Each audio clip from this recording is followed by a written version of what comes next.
Hey, JW here, and just going through my YouTube channel selection here, where YouTube obviously gives you choices based on what you've watched in the past. I've been watching a lot of stuff on buying land, so I'm getting some pretty good suggestions.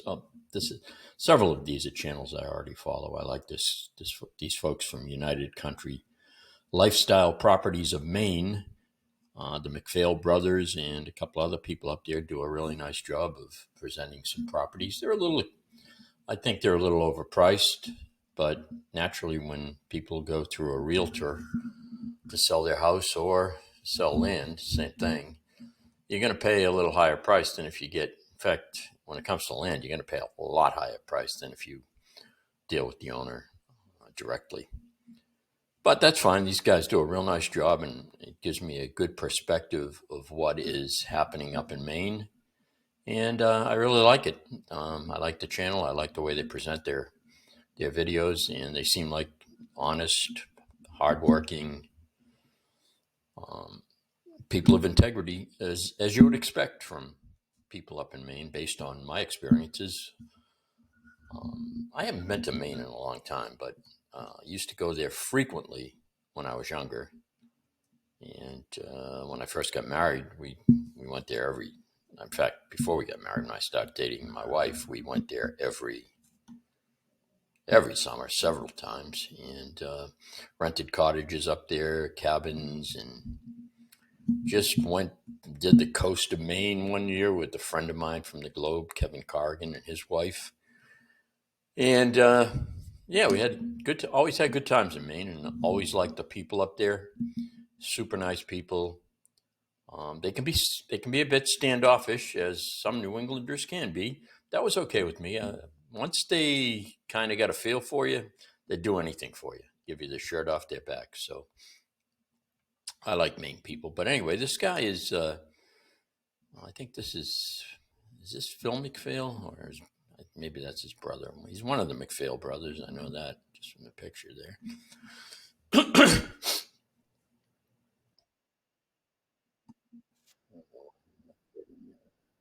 Sound.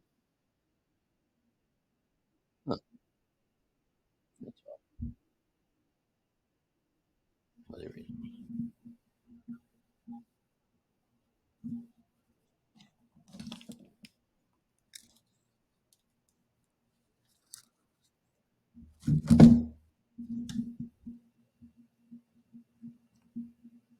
I don't know if you folks can hear that or not.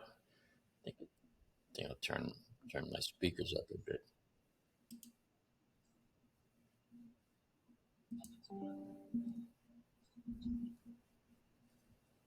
It does sound low, doesn't it? But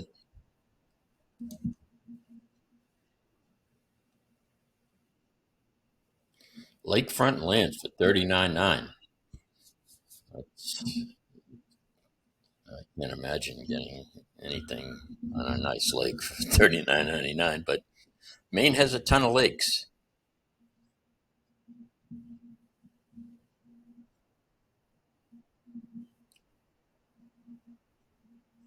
Anyway, this gives you an idea of of how he presents these properties, and it's pretty neat. He'll usually start off by telling you where it is and how close it is to 95, or the 95 exit to a certain town in Maine. And he's up in northern Maine, usually around the Bangor area and some of the nice areas up there. There's some real nice areas before you get to Bangor. And so it's a pretty good ride if you live in the main areas of Boston. You're probably looking at 4 to 5 hour drive for some of these properties that he shows. But if you want to get decent prices on land in Maine, you really have to go pretty far up, or do as what I'm doing, and that is to take my time. I'll call for sale by owners whenever I can, and I make very low offers, and I know that for every 100 people I call, I might make a deal with one of them. I take 200 calls. So I just started calling last week, and I don't call every day, but when I see a property that I like, so I probably called 4 or 5 people, and nobody's really interested in selling to me at the price I want to pay. That's okay. I try not to offend them. One guy had some choice words for me. He said I was trying to steal his property. I said, no, I'm trying to buy it at a price that is not overinflated like the market is right now. I said, I'm not trying to get you angry, sir. I apologize to you if I did. Yeah, you're one of those fucking scumbags. Excuse my language. That's what he said. But anyway, I don't get in pissing contests with people like that.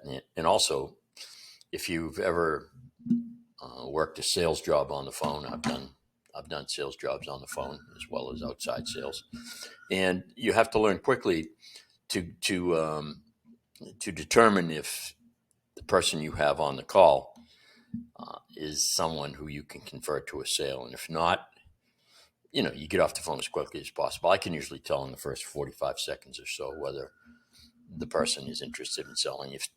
If they're too savvy, and they like to act like they're very savvy, oh, I know the price of land, boom, get right off the call. I'm not looking for people who are trying to get more than retail price for their land. I'm not looking to pay retail. If I wanted to pay retail, it would be easy to find a place, but I'm looking to pay about half of what retail is. So that's, I took courses on how to buy land and how to, more important than buying land, how to comp the land, how to determine the true sale price, what the true sale price of the land should be, and then shoot for a percentage of that particular price. So, for instance, if I find a lot on a lake that the true value determined by my comps would be, let's say it's 100,000. I don't want to pay more than 50 for it. I prefer to pay 40. And sometimes, you might run into somebody who needs the money real quick. They don't want to go through. Because don't forget, if a realtor sells it, realtor could get as much as 10% commission. So right away, if they put it up for 100, they're getting 10. So you're down to 90 now. And then if you're required to close, that's probably another 2-3 grand. And who knows what other so let's say another 5 grand. So in the end, you're coming out with 85. Whereas if you deal with me for say 50, you know, I'll have it closed as quickly as the title company can close it. If it takes 2 weeks, three weeks, 4 weeks, whatever, as quick as they can close it, I've got the cash. I don't need to go to any bank to take a loan or anything. I'm going to pay cash. And so if you meet that kind of seller, that's the type of seller I'm looking for. Someone who's tired of their property. They never use it. They maybe inherited it or possibly bought it when they were younger. They've been paying taxes on it for 20, 30 years.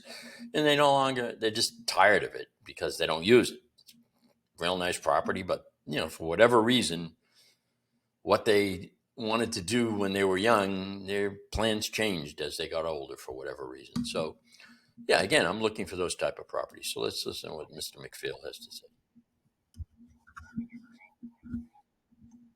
It's going through Brewer, Maine.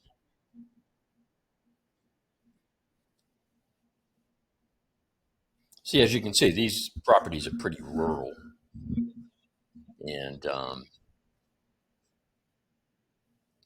and that's why you can get something on the lake for 40 grand. I don't know what it looks like yet, but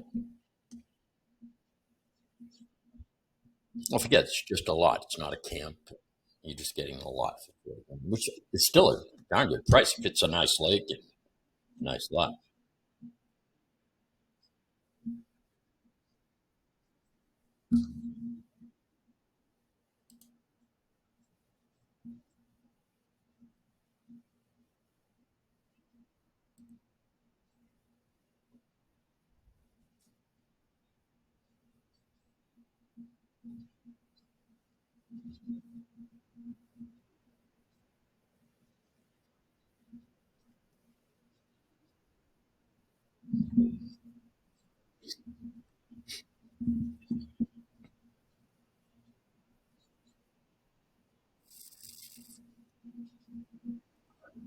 And this is kind of typical of a lot of his videos that he does, where he literally drives to the property. So you're driving along with him on your computer screen or your telephone screen, whatever. But so you get to kind of get a feel for what it's going to be like going to your camp or to your lot where you're going to build your cottage or your camp or whatever. And so, it's always a nice presentation these guys do. And ladies, there's some women who do a nice job as well. Some of the realtors up there. And again, I shouldn't say this, but I think realtors in general are, I don't know, kind of lazy.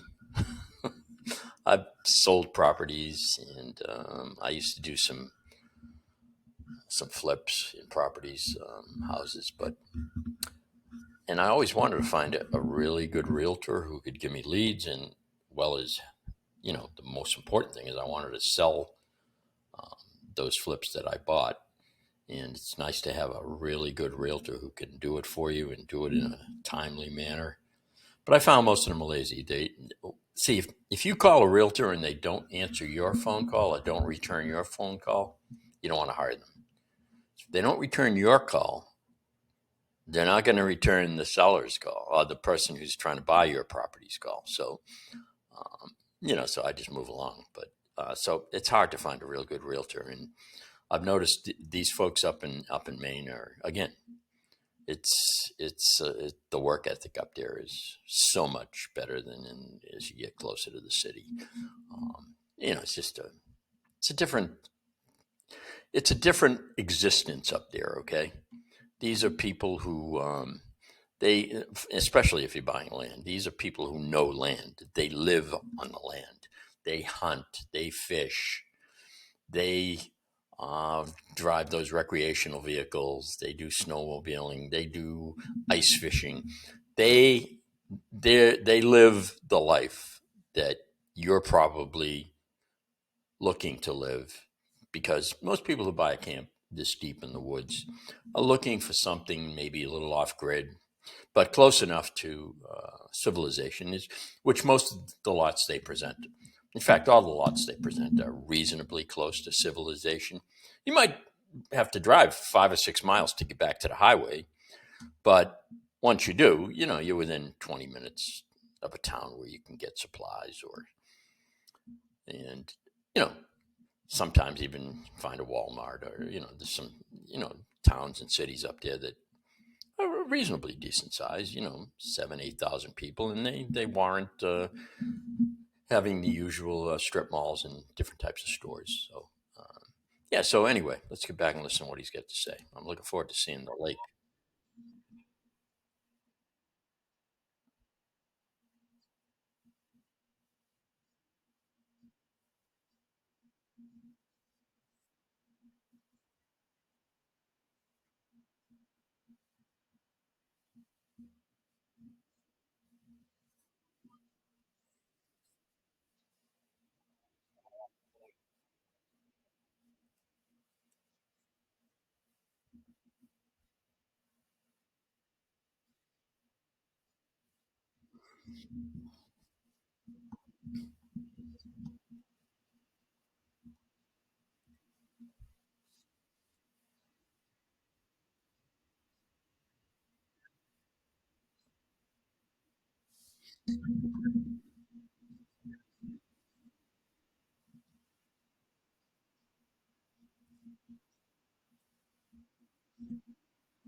That was the problem with the volume. Sorry about that. Even if it doesn't pick up the best volume in the beginning, it was basically just the ride in you were interested in anyway. He was just making some comments, but hopefully it picked that up as well. But let's get back to it.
Again, this is pretty standard for what the McPhail brothers do when they take you to a property.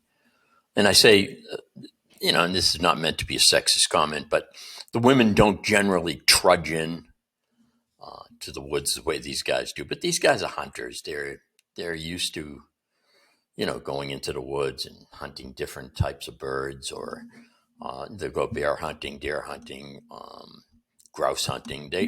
These guys, the woods is their second home, and they'll trudge through, show you the property, and this is some pretty rough terrain here, and sometimes it gets real rough up there. But this to me looks like a lot that you'd have to do, definitely do some clearing out.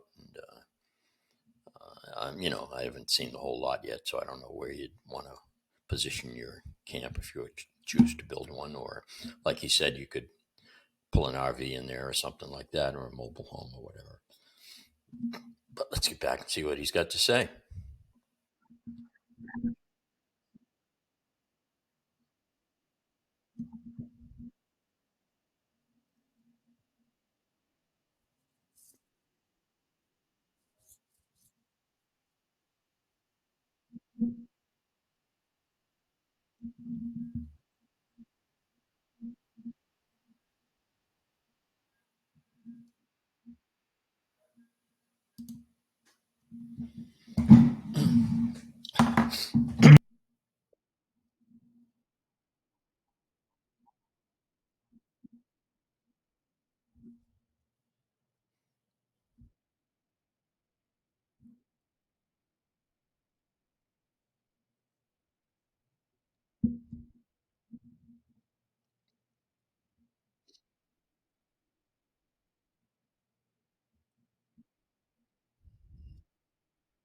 Yeah, this is pretty rough, this lot, but it's in the woods, and oftentimes when buying land, people who buy land to potentially resell it, what they might do is to improve the value of the land, immensely improve it. You can improve it 5 times what it might be worth by investing some money and getting a gravel in there and a road, and cutting out, thinning out a lot of these trees. And actually, some of them even would like set up a mobile home. I forget what they call it. It's just a flat surface that's dug out and cemented in, and it's actually just a slab that you could put a mobile home or a trailer of some sort or RV on it. And that improves the value tremendously, having a nice road going in and a driveway. And those are things maybe, let's say you buy a piece of land for 40, the way this is supposedly set up. So if you threw another 20 into it, you could probably resell it for 100. Okay. So is it worth it? Sure. Yeah. You're in effect making 40 grand on a 60 grand investment. So, you know, it's worth it. And again, I wouldn't pay 40 for this. based on what I've seen so far. But it's not a bad price if you're a person who pays retail for land. It looks like it's going to be a decent property, but like it needs a lot. It needs, at least 10 grand, 15 grand to go in and do everything that needs to be done, unless you can do it yourself and you have the equipment. Most people don't have that type of equipment to go in and perform those duties, and so they'd have to hire a construction company to do that. But up in Maine again, contractors are a lot cheaper than they are the further you get back to Boston. So let's go back and see what Mr. McPhail has to say.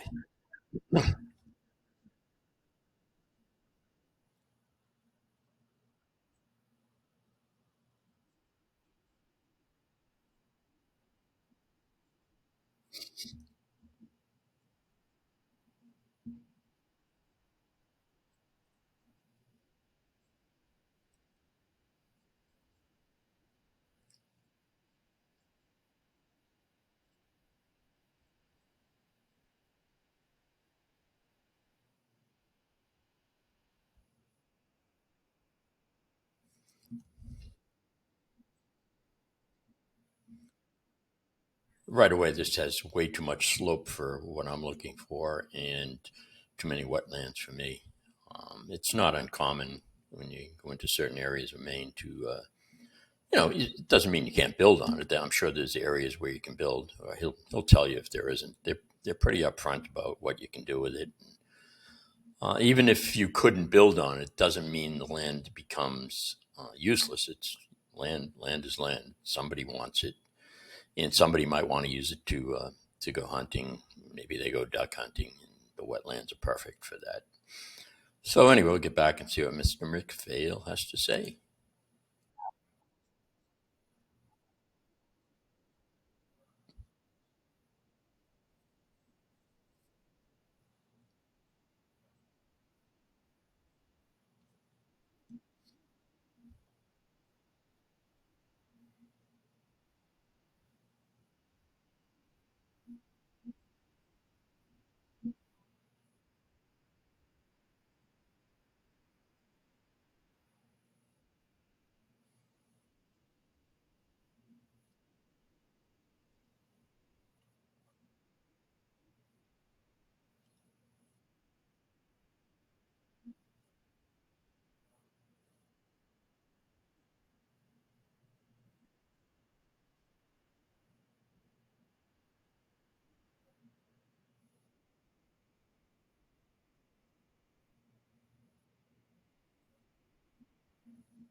Yeah, it is pretty and has its good points, but first of all, the best point is I didn't see another camp up there. It could be that somebody has camps up there. I'm sure they do, but I didn't see one. So you got plenty of privacy, and I don't like the fact that it's kind of shallow. If you wanted to use it, I don't know if it's probably a decent place to fish, or it didn't look like it'd be great for swimming to me. Not that it's not clean. I'm sure it is. Most lakes in Maine are, but it's pretty shallow, and I don't know about you. I don't like that grass stuff. I don't like swimming around in it. Now again, you can remedy all that stuff if you have money.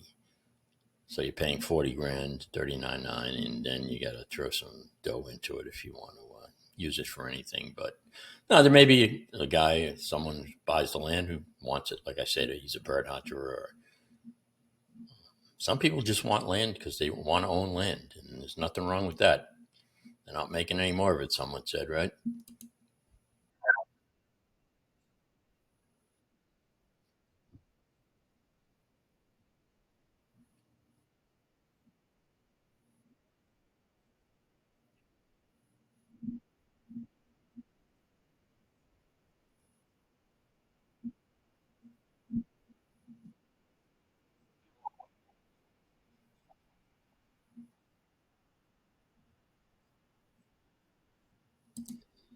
Yeah, Peter always gives an accurate explanation. He told you the property's rough. It's you know, but there are people who are saying, "Wow, I didn't see another person. I want that. I want privacy. I can get all the grunt work done. I can build a camp on that.